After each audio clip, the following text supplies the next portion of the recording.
Hey there, gang. It is time for another unboxing video. And, well, I mean, you know the deal. I have no idea what's in this box that you're looking at. We're going to find out together. So if you like comic books, stick around. We are going to have some fun.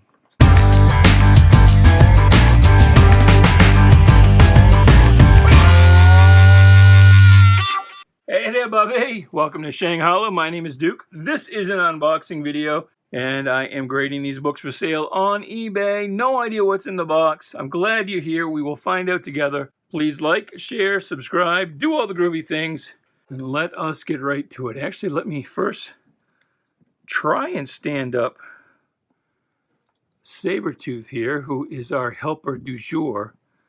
But this damn figure, this has got like way too many points of articulation. I got a hard job getting him to stand. I'm going to lay him down. I mean, look. I mean, it's like he's the red tornado or something. It spins all the way around. Maybe it's broken. I don't know. But he does. I mean, this is... I don't know. So anyway, I'm afraid... and he's actually kind of freaky. He might scare you away. You might not want to stay until the end of this thing. He looks kind of like a horror show. But... we'll have to lay him down because I'm not having much luck standing him up. And first, I get some other books here to get the heck out of the way. And then we will get to the unboxing.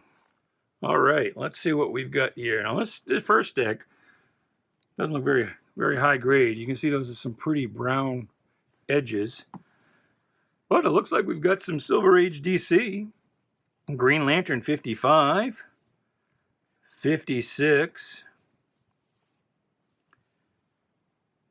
57. Green Lantern was just never really that exciting in the Silver Age. You can see why well, there's a reason why the Denny O'Neil, Neil Adams series got the title canceled. And that's largely because it was too popular. It was popular with the fans, the burgeoning fanboy back issue market at the time.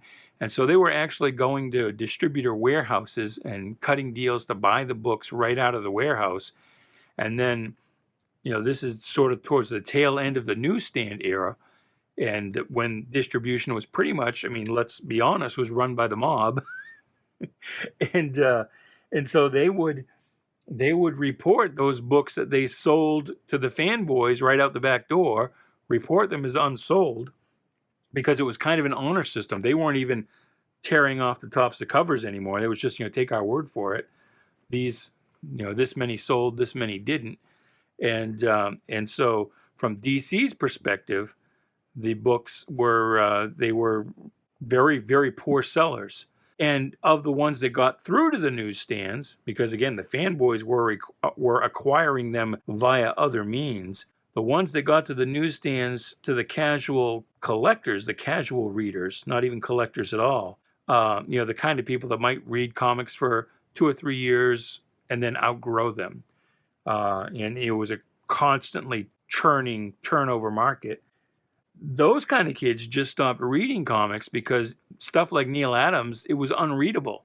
If you were not a practiced fanboy, a Neil Adams page is hard to read. It's hard to tell which panel to go to next, the way it juts all over the place. That's really part of the problem with the comic book market today. When you talk about all kinds of things that Marvel or DC could do to increase sales, and the one thing nobody mentions, which is probably the one thing they need to do most to bring back the casual reader, which is what they need because the fanboys are not aging out, they're dying out. You need to have, I won't say simpler stories, but more structured stories that don't go on for 10 issues, that are complete within an issue or two, that a subplot may rise up from C to B to then the A plot, but then gets resolved, within an issue or two. And every issue has something that is introduced, explored, and resolved within the confines of that issue, so that people walk away, feeling like they've got something for their money's worth. And $6 for a comic book, Daniel Cherry III, is too damn much. $5 is too much. $4 is too much. $3 even is too much. Sorry, got a little excited there. But anyway, you can't have a comic book that just reads in like 10 minutes and is only the middle part of something that's gone on for 10 months. You know, kids who buy that, they're going to be unsatisfied. They're not going to come back. And that's really what happened, you know, back at the beginning of the Bronze Age, when the writers, the fan writers who were making it into the market as professionals, you know, they forgot who their audience was. They weren't writing for the kids anymore. They were writing for themselves. And again, the artwork, which is where this rant started, the artwork needs to be, it doesn't need to be the, you know, the 6-panel grid or even the 9-panel grid, but it needs to be not all the frig over the page. But anyway, Green Lantern had other issues. He just wasn't that interesting, and that's in part because the ring, there was like nothing the ring couldn't do. And you're always falling on that trope of needing to recharge it. But it was just, you know, there weren't really any limits set early. And so it was kind of hard to identify with Green Lantern. It was hard to feel any suspense. So the title was in rough shape, you know, even when Denny O'Neil and Neil Adams took it over. They got to take it over because it was doing so poorly, and again, then they killed it. For a while, it came back in many iterations. This book, now, what's special about this book? Well, probably nothing, other than that it's just a cool cover. But I call this the start of the late Silver Age. And I need to do a video on the different comic book ages, but you've got the Platinum Age, and then Action Comics 1 kicks off the Golden Age, and you've got a Golden Age proper, and then a late Golden Age. Then there's the period that many people refer to as the Atom Age. I call that the Uranium Age. And then the Silver Age, really, you know, showcase number 4 is, it's kind of just the start of the Silver Age, because really, even that book in itself, even with the revival of the Barry Allen Flash, is still very much a Uranium Age book, and insofar as its storytelling sensibilities.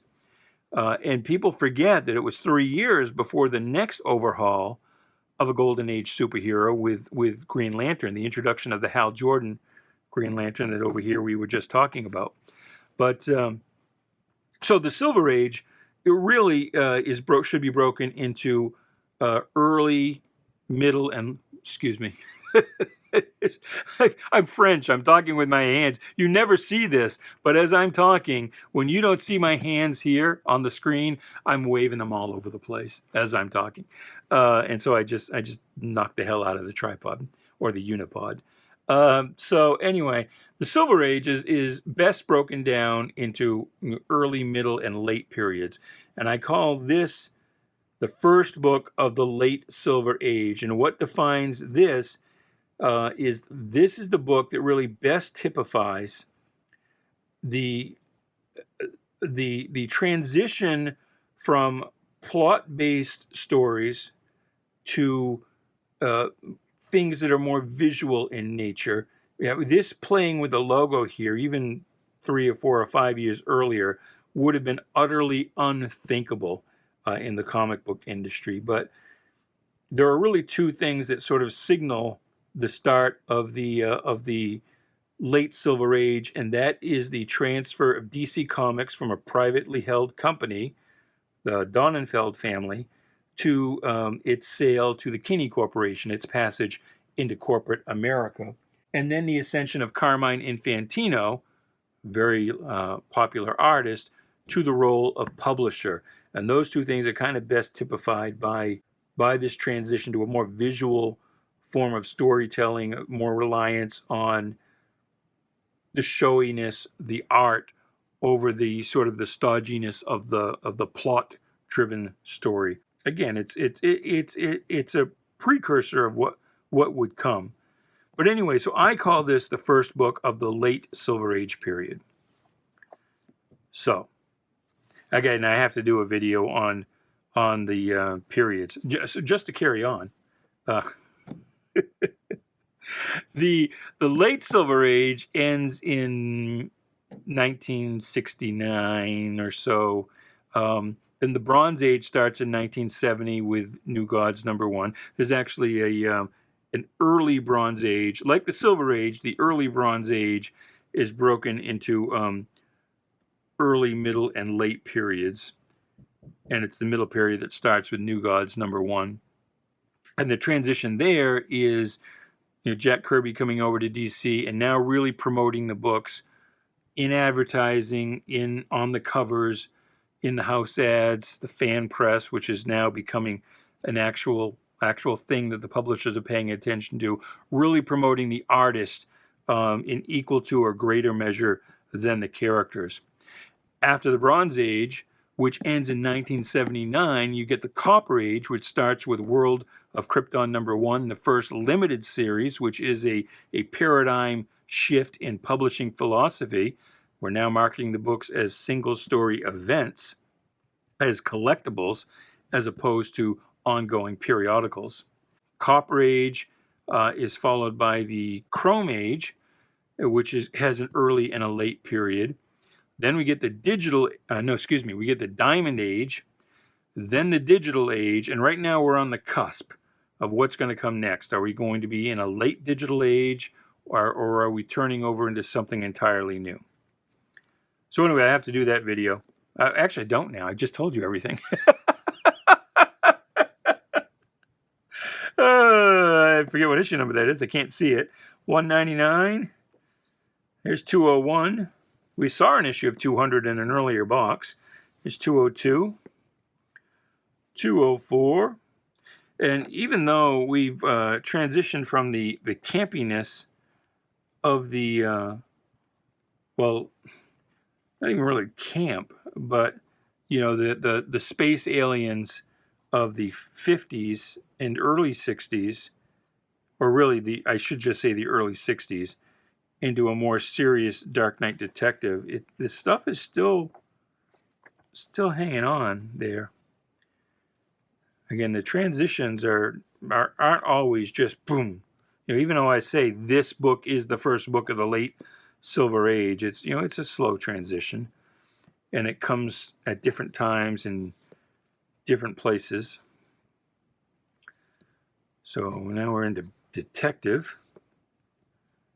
And I'm not going to read off the issue numbers. We've seen a lot of these in recent boxes, and you can see it. We saw that one just recently. Boom, boom. This guy looks like he's got pantyhose pulled over his head.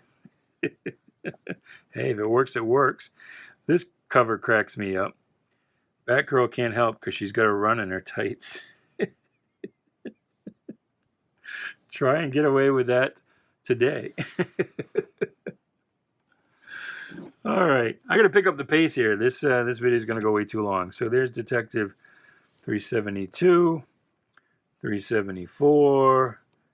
Again, we saw all these just the last box, I think. So we've got a couple of a lot of these issues. 379, 380.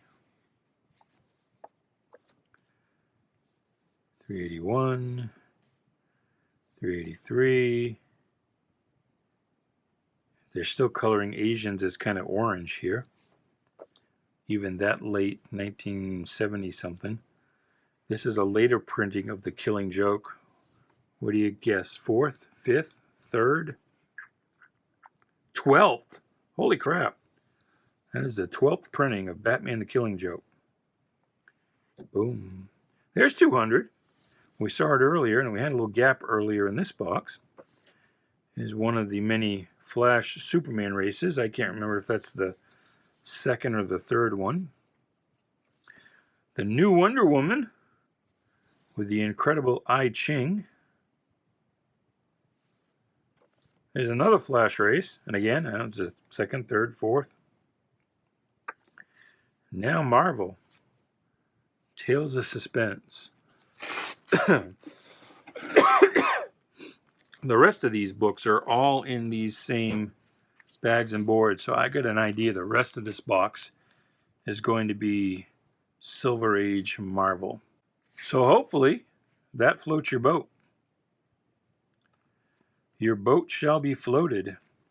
93, half face.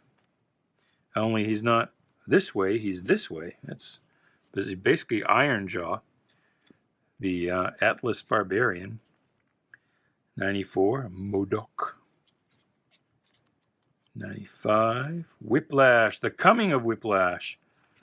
I guess that's the first Whiplash appearance. So nice, we got 2 of them. Black Panther. 98. And then 99, last issue. With 100, it becomes Captain America. Tales to Astonish, 88. 92, It Walks Like a Man.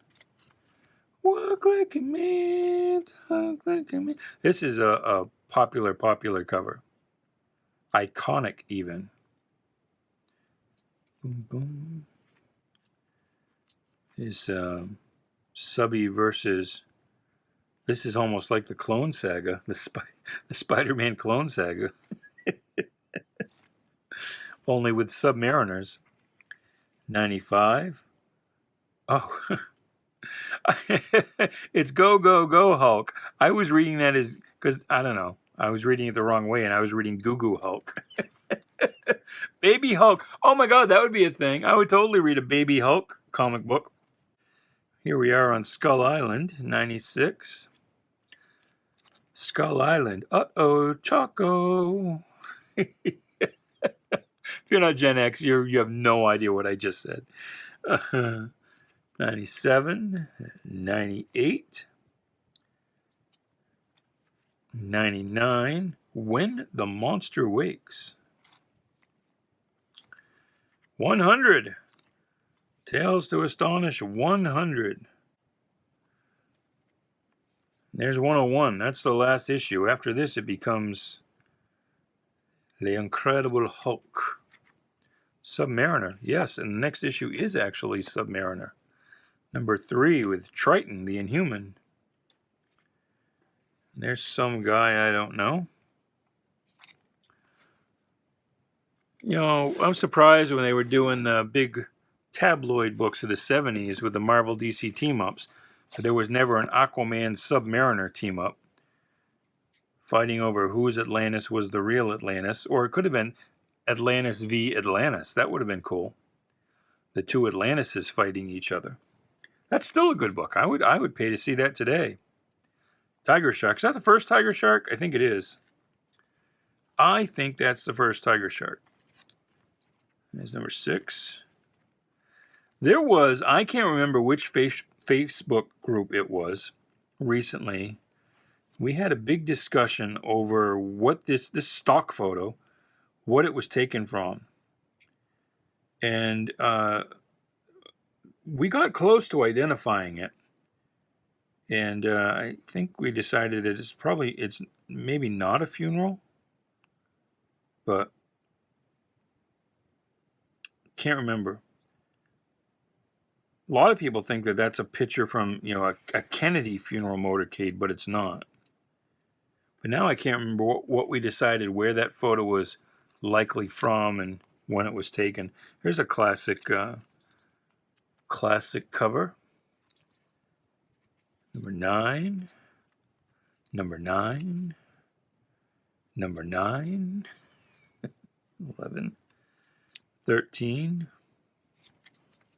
Nick Fury, number 1. Fairly decent condition copy, too. Captain Marvel, number 1. That's big. Marvel Superhero presents the Black Knight, which is effectively his number 1. Well, no. Marvel had a Black Knight series in the 50s. Only lasted a few issues, but back to Tales of Suspense, 99. Tales of Asgard. I think this is a reprint of the Tales of Asgard backup series from Journey into Mystery. I think that's what that is.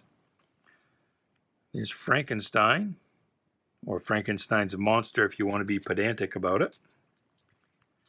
Fantastic Four, 72. I don't think we're going to see anything with you on it there, Sabretooth.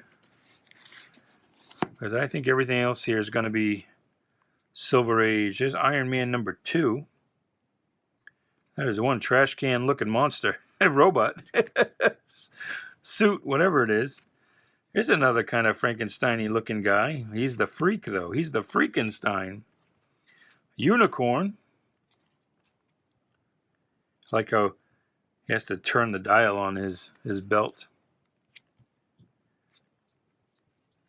That guy's not really the unicorn. If he's the unicorn, what is he? The ram?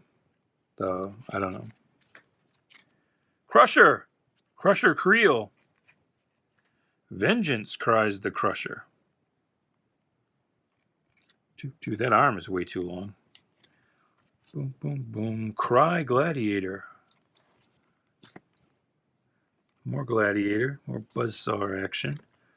That's popular cover, number 9, with the Hulk. Mandarin. Once more, number 10. More Mandarin.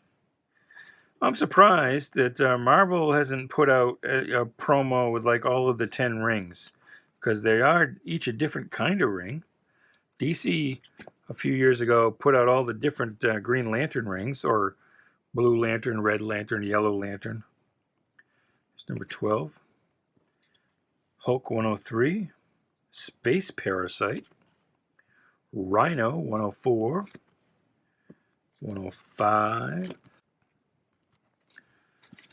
106.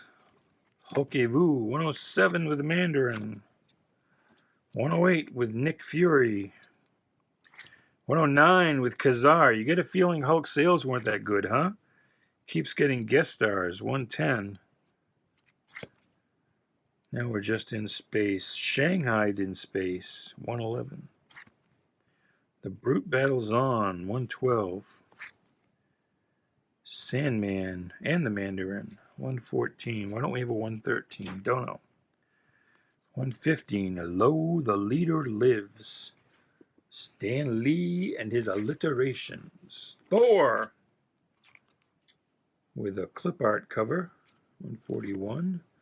Super Skrull 142. Now we're getting into it. We just had a box not that long ago that was all Thor.